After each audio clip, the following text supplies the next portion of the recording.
Hello বন্ধুরা, আসসালামু আলাইকুম। কেমন আছো সবাই? আমার ছোট বড় বয়সে যারা আছেন সবাই কেমন আছেন? আসসালামু আলাইকুম সবাইকে জানিয়ে আমার ভিডিওটি শুরু করেছি। তো দেখেন, আজকে কিছুদিন যাবৎ এত পরিমাণ বৃষ্টি হয়েছে যে কোনোভাবেই আমি আপনাদের জন্য কোনো ভিডিও বানাতে পারিনি। আর সবচেয়ে বড় কথা হলো, আমার বন্ধুরা, তোমরা যদি আমার ভিডিওটি দেখে থাকো, তোমাদের সাথেও কিন্তু আমি কথা বলতেছি, তোমরা বুঝে নিও। তো আমার প্রিয় আপু ভাইয়ারা, আমার প্রিয় বন্ধুরা, আমার ছোট ছোট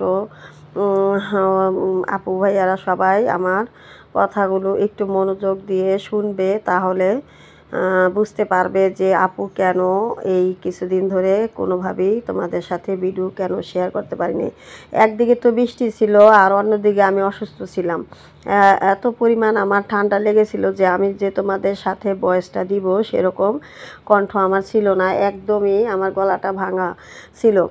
তো যাই হোক, আলহামদুলিল্লাহ এখন অনেকটা সুস্থ বোধ করতেছি। আর আজকে এতদিন অনেক বৃষ্টি ছিল, আজকে প্রচুর পরিমাণে রোদ উঠেছে। তো সেই জন্য ভাবলাম আমার গাছে একটু আমি খাবার দেই, কারণ এত পরিমাণ বৃষ্টি হয়েছিল যে গাছের যত খাবার, যত রকমের খাবার দেওয়া হয়েছিল, এই সমস্ত খাবার সব ধুয়ে একেবারে নেমে গেছে। তো এখন যদি এই মুহূর্তে এসে যদি কিছুটা খাবার না দিই, তাহলে দেখা যাবে কিছুদিন পর গাছের সমস্যা হতে থাকবে। দেখা যাবে গাছের পাতাগুলো হলুদ হয়ে যাবে, ফলগুলো পড়ে যাবে, গাছ ঝিমিয়ে যাবে। তো এই সমস্ত কিছুর জন্যই কিন্তু আমি আজকে আমার হাতে যেটা দেখতে পারলা, ইপসাম সল্ট, ম্যাগনেসিয়াম সালফেট, সেটাই আজকে আমি গাছে ব্যবহার করতেছি। তো আজকে আমি এটা দিব, যদি আলহামদুলিল্লাহ এর ভিতরে আর কোনো বৃষ্টি না হয়, তাহলে আমি দুদিন পরে আবার বোরন সারটা দিয়ে দিব। তো এইভাবে করে আমি এই কিছুদিন যাব, যদি বৃষ্টিটা থেমে যায় আর যদি বৃষ্টি না হয়, তাহলে একটির পর একটি খাবার আমি দিয়ে যাব। তো ভাবলাম তোমাদের সাথে একটু শেয়ার করে নেই, তোমাদেরও কাজে লাগতে পারবে। আর দেখো, এপসম সল্ট এটা গাছের কতটা উপকার সেটা আমি তোমাদের ভিডিও সামনে রাখতেছি, আমি বলবো সবই একে একে করে। আমার ভিডিওতে থাকো, তোমরা দেখতে পারবে। তো দেখো, আমি যতগুলো গাছ আছে আমার বাগানে সবগুলো গাছে আমি একটা একটা করে দিয়ে দিব এই এপসম সল্টটা। কারণ এই মুহূর্তে এসে গাছে এত পরিমাণ বৃষ্টি হয়েছিল, যে খাবারগুলো দিয়েছিলাম সবগুলো খাবারই তো গাছ থেকে সরে গেছে, মাটিতে ধুয়ে অর্ধেকটা চলে গেছে। তো এখন কিন্তু এই মুহূর্তে এসে গাছে অবশ্যই এই এপসম সল্টটা দিতে হবে।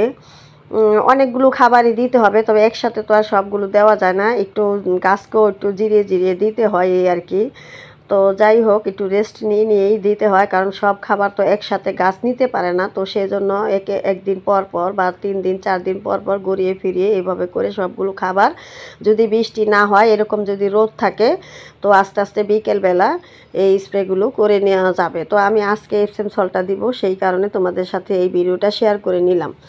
তো দেখো, আমার বাড়ির যতগুলো গাছ আছে আমি সবগুলো গাছেই কিন্তু সুন্দর করে গাছগুলো একদম ভিজিয়ে তারপরে আমি দিয়ে দিচ্ছি। আর তোমরা যদি ভিডিওটা একটু খেয়াল করো তাহলে দেখতে পারবা যে আমি কোন কোন গাছে দিতেছি। দেখো, আমি কিন্তু একদম পরিপক্ক ফল থেকে শুরু করে একদম যে ছোট চারা, সমস্ত গাছেই কিন্তু আমি দিয়ে দিব সুন্দর করে ভালো করে ভিজিয়ে। লাউ গাছ, কুমড়ো গাছ, সিম গাছ, বেগুন গাছ, যত গাছ আছে সবগুলো গাছেই কিন্তু আমি দিয়ে দেবো। এমনকি নতুন যে গাছগুলো জার্মিনেশন হয়েছে, যে গাছগুলোর শাখা প্রশাখা ডাল পাতা বের হয়েছে, সমস্ত গাছে, আমার বাগানের যত গাছ আছে সবগুলো গাছেই কিন্তু আমি এই এপসম সল্টের পানিটা দিয়ে একদম ভিজিয়ে দিব। এতে করে কি হবে, এতে করে গাছের যে ঝিমিয়ে পড়াটা, গাছের যে খাবারগুলো অভাবে যে এগুলো হবে, সব কিছু কিন্তু এই এপসম সল্টে আস্তে আস্তে কাজ করে নেবে। এপসম সল্টের কাজই হলো এটা। তো দেখো, ভিডিওটি আমি বেশি একটা লম্বা করব না, যেহেতু আমার এখন আগের মতো এতটা সময় হয় না। আসলে সব কিছু মিলিয়ে কেমন জানি, মানে দেখা যায় কি, বৃষ্টি থাকে, বৃষ্টির মধ্যে কাজ বেড়ে যায় সংসারের, আবার তার মধ্যে ভিডিও করা, আবার গাছের সেবা যত্ন করা, এই সব কিছু মিলিয়ে দেখা যায় কি একটা টাইম দিয়ে ওঠা যায় না। তো যাই হোক, আমি ছোট করি তোমাদের জন্য একটি ভিডিও বানিয়ে নিলাম আজকে। তো দেখো, এপসম সল্টের কাজ হচ্ছে গাছের পাতা যে হলুদ হয়, লালচে একটা বর্ণ ধারণ করে। অনেক সময় দেখবা বৃষ্টিতে কিন্তু প্রচুর পরিমাণে, মানে দেখো মাটিতে যদি পরিপক্ক খাবারই যদি না থাকে তখনই কিন্তু গাছের রোগ ধরা পড়ে আস্তে আস্তে। তো সেই কারণে খাবার তো অবশ্যই দিতে হবে, সাথে সাথে কিন্তু তোমার সাথে সাথে কিন্তু তোমার ওই ছত্রাকনাশক যে কীটনাশক এগুলোও কিন্তু স্প্রে করতে হবে। তবে একসাথে তো আর সব করা যায় না, আমি বারবার কিন্তু আমার ভিডিওতে বলি এটা কিন্তু 8 পিস করেই করতে হয়। তো গাছের পাতা হলুদ ও লালচে বর্ণ ধারণ করলে এপসম সল্টটা দিতে হবে। পাতার নিচে মধ্যবর্তী আগে হলুদ এবং শিরাগুলো কিন্তু দেখা যায় সবুজ বর্ণ ধারণ করে, হ্যাঁ, এই এপসম সল্টে। এরপরে দেখো গাছের স্বাভাবিক বৃদ্ধি বাধাগ্রস্ত হয়, পাতা ও ফল ঝরে যায়, পাতা ক্লোরোফিল তৈরি হয় না, ফলে খাদ্য প্রস্তুত প্রক্রিয়া বাধাগ্রস্ত কিন্তু হয়। তো কাচের দেখা যায় কি কাণ্ডের শীর্ষ বৃদ্ধি ব্যবহৃত হয়, ফলন কিন্তু কমে যায়, বিভিন্ন মানে ধরনের সমস্যা দেখা যায়। তো অনেক সময় দেখবা মরিচ গাছের পাতাগুলো কুঁকড়ে যায় অতিরিক্ত পানিতে, হ্যাঁ। তো এই সমস্ত কিছুই কিন্তু এই এপসম সল্ট কাজ করে, ফলন বৃদ্ধি করবে। তুমি যদি এপসম সল্টটা দাও ফলন বৃদ্ধি করবে, ফলের আকার বৃদ্ধি করে, পুষ্টিমান বজায় রাখে। তারপরে ওই যে গাছের পাতায় যে একটা ক্লোরোফিল সবুজ ভাব, হ্যাঁ, এগুলো তোমার এনে দিবে। শালুক সংশ্লেষণের মাধ্যমে তোমার ফুলের সংখ্যা বাড়িয়ে দিবে। তারপরে অতি প্রয়োজনীয় অ্যামাইনো অ্যাসিড, ভিটামিন, সুগার ও চর্বি জাতীয় পদার্থ গঠন সহায়তা করবে। উদ্ভিদের মূল ধারা পুষ্টি উৎপাদন আহরণে পাত্র হিসাবে কাজ করে। উদ্ভিদের মূল ধারা পুষ্টি উপাদান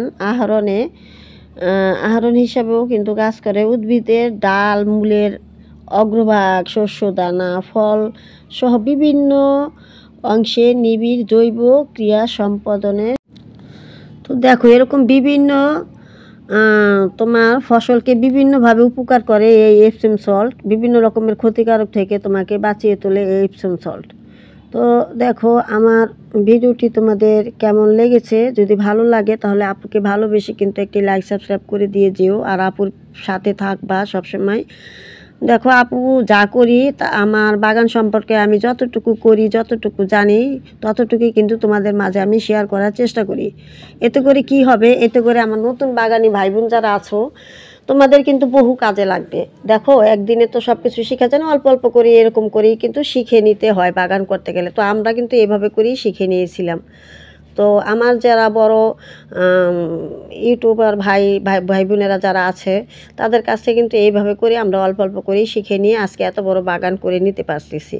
তো দেখো এপসম সল্টের কাজ তো আজকে তোমাদের দেখালাম, আর যেদিন আমি আবার বোরন সারটা দিব সেদিন আবার তোমাদের সাথে বোরন সারের কী কাজ সেটা না হয় তোমাদের সাথে শেয়ার করে নিব। আমার ভিডিওটি দেখে তোমাদের ভালো লাগলে আপুর পাশে থেকে যেও, আপুকে ভালোবাসা দিও। আপু সবসময় তোমাদের এরকম সুন্দর সুন্দর টিপস দিয়ে যাব।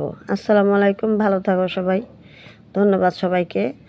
আর বরুণ সারের কাজ আমি তোমাদের পরবর্তী ভিডিওতে নিয়ে আসব, তোমরা দেখে নিবে। আর শোনো একটি কথা তোমাদের বলি, আমি কিন্তু কথা বলি, কিন্তু দেখো আমি কিন্তু এমন কোনো গাছ নেই যে গাছে আমি দিতেছি না। তোমরা এই জিনিসগুলো খেয়াল করে নিবে, তাহলে কিন্তু তোমরা বুঝতে পারবে যে আমি কোন কোন গাছে দিছি। ওই যে বললাম একদম ফল আসা থেকে শুরু করে, ফল না আসা থেকে শুরু করে, ছোট চারা থেকে শুরু করে, বড় চারা থেকে শুরু করে, বীজ জার্মিনেশন থেকে শুরু করে সমস্ত গাছেই কিন্তু আমি দিয়ে দিচ্ছি। মরিচ গাছ থেকে শুরু করে, ফুল আসা গাছ থেকে শুরু করে। তো এই জিনিসগুলো তোমরা খেয়াল করে নিবে ভিডিওর ভিতরে, তাহলেই তোমরা কিন্তু বুঝতে পারবে যে কোন কোন গাছে। আরেকটি কথা তোমাদের সাথে শেয়ার করা হয়নি, প্রতি লিটার পানিতে 1 চামচ করে তোমরা এপসম সল্ট দিয়ে তারপর গাছে স্প্রে করে দিবে। প্রতি লিটার পানিতে 1 চামচ, 1.5 চামচ, আর যদি গাছের মাটিতে দেও তাহলে 1.5 চামচ করে তোমরা দিয়ে দিতে পারবে। ঠিক আছে, তো এই হলো তোমাদের সাথে আমার শেয়ার। ভালো থাকবা সবাই, আসসালামু আলাইকুম।